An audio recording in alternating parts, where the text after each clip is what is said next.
Part 4. Do not open the door. The next morning, before they left for work, the 7 dwarfs warned Snow White. She must not open the door to anyone. After all, who knows what evil her stepmother might do? The princess nodded, and the dwarfs left the house.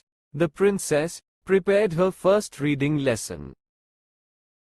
She also prepared a good hot meal for the 7 dwarfs, for when they returned home later that night, and so the day passed. Back at the castle, the queen marched up to her mirror. Mirror, mirror on the wall, she demanded, who is the fairest of them all? Snow White is the fairest of them all, said the magic mirror.